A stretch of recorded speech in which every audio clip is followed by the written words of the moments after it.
Welcome to Take 5, your 5-minute inspirational message from Solid Rock Drogheda. On this day, the 8th of January in 1835, President Andrew Jackson of the United States announced a special celebration dinner was to be held. Why? What was the reason for the celebration? Well, the United States, for the first time since its independence from Britain, was debt-free. The national debt had been paid off. It was the first time it had ever happened, and it was also the last time. Pretty soon they were back in debt again, and they have been ever since. And today the US national debt stands at $29.8 trillion. To put that into perspective, that is $60,000 for every man, woman, and child in the United States is owed by the nation in debt. Now here in Ireland, we can laugh at that, but here in Ireland, we're not much better. Our debt is per person €40,000. Now just think about that. As a nation, Ireland owes for every single person in the country, each person €40,000. When my granddaughter was born, she was already born owing €40,000 to somebody somewhere. Debt seems to be a way of life for governments. It seems like they can't function without being in debt. They never seem to pay off their debt, and there looks to be no prospect that they ever will, because their debt keeps increasing. And also increasingly for individuals, debt has become a way of life.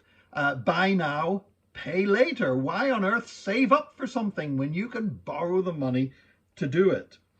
Now, the Bible actually has something to say about that. In Proverbs chapter 22, verse 7, it says, "The rich rule over the poor, and the borrower is slave to the lender." Because when you borrow from somebody, you've given them a power over you. In Deuteronomy chapter 15 and also in Deuteronomy 28, it says that you will lend to many nations, but will borrow from none. That was part of the inheritance of the Israelites. And in the New Testament, in Romans chapter 13 and verse 8, the Apostle Paul writes, "Let no debt remain outstanding, except the continuing debt to love one another. For whoever loves others has fulfilled the law." Now, does that mean it's wrong to have a mortgage? Well, if that was the case, very few Christians would ever be able to own a house. It's hard enough to buy a house now, even with borrowing for a mortgage or a car loan. Most of us are not in a situation where if our car breaks down and is beyond repair, that we just have enough money in the bank to go and buy a new one without taking a loan of some kind. So I'm not saying that all debt is wrong and is sinful.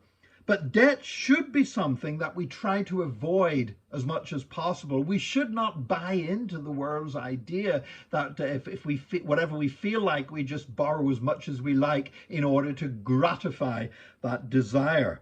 Debt should be something we have as little of as possible, and that we clear up as quickly as possible.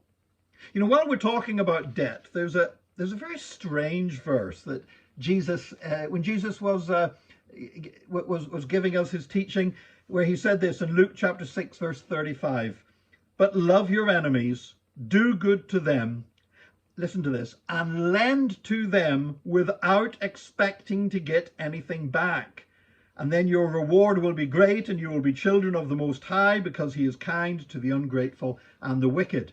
What that is actually saying, now when it says lend without expecting to get anything back, it's not saying that you're lending and don't think you're going to be repaid what you lent to somebody. If you lend money to something, they should pay it back.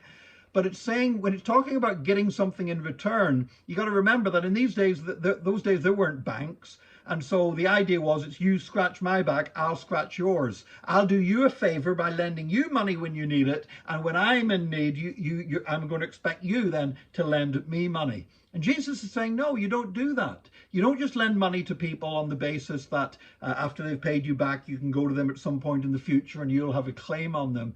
He said, even if they're never going to pay you back, if they're in need and you can help them out, then do so. And why did he say we should do this? Because he says that's what God is like. Whenever God helped us out, he didn't ask if we were good enough.